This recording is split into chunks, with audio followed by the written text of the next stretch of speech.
And when author Trey Anthony's grandmother and mother raised her to be strong, they also unknowingly taught her that self-love and expressing emotions were weak. It created an unhealthy dynamic that left Trey facing burnout and rock bottom. In her new book, Black Girl in Love with Herself, she breaks down the lessons and tools that she used to heal her life, and she's here today to tell us all about it. Trey, if you could see all the dog ears in this book, so many lessons. And I want to start with the beginning, because at the beginning of the book, you write about the time right before it was due to the publisher. You said you were at your lowest. So can you tell me about that time? What was going on? Yeah, definitely. I had put in a book proposal saying that I was going to write a book about having a wonderful relationship, how to manifest an amazing relationship. And 5 months before the book was due, a tsunami hit my life. My partner texted me via text and said, this relationship is over.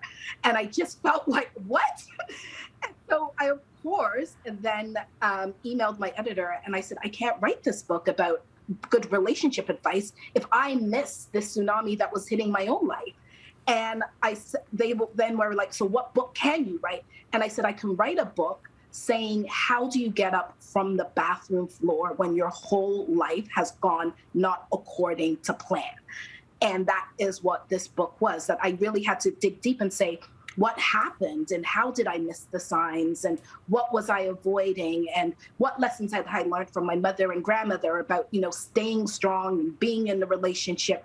And what was it for me as a woman who felt so invested in this relationship that I ignored my own happiness because I wanted someone to write #couple goals under my Instagram picture. I realized that I needed to share this valuable lesson with other women because there's so many of us who are in relationships and we're not telling the truths to ourselves. And so that is what I realized I had to do. Now, when you went through your own breakdown, you realized that you hadn't really been shown tenderness and vulnerability were attributes to aspire to. So what did you learn at that time, and how have your views on both evolved?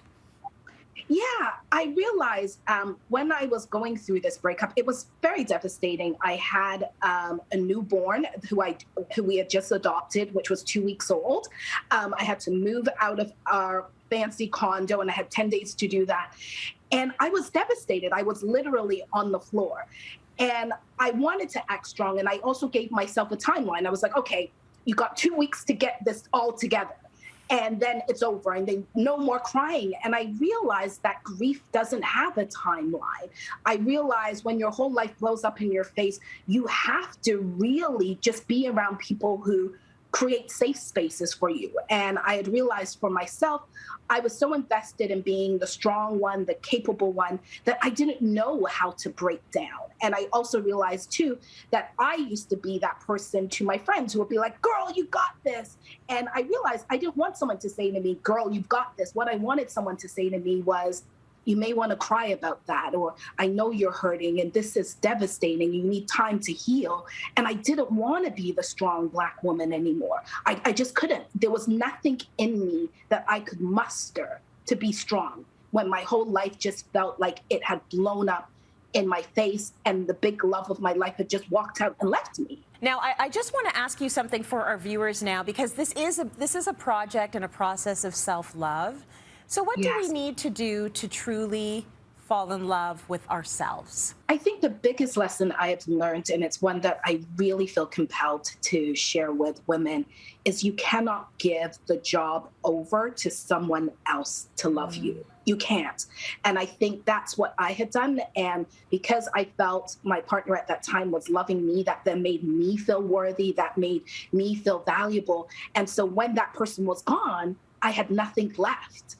And so I realized I had to be first in love with myself and be complete and be whole. And then I would attract the kind of love that I was worthy of and needed in my life.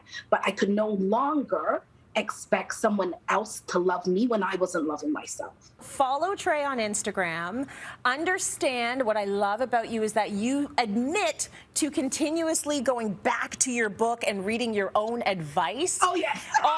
And that to me just proves that we're all works in progresses. So this is good. Keep going back, use it as a reference, and just a lovely book to love yourself. Trey, thank you so much. Love you. Thank you so much for having me. Love you too, Tracy. Thank you so much. So good. Black Girl in Love with Herself is available now wherever books are sold, so get yourself a copy.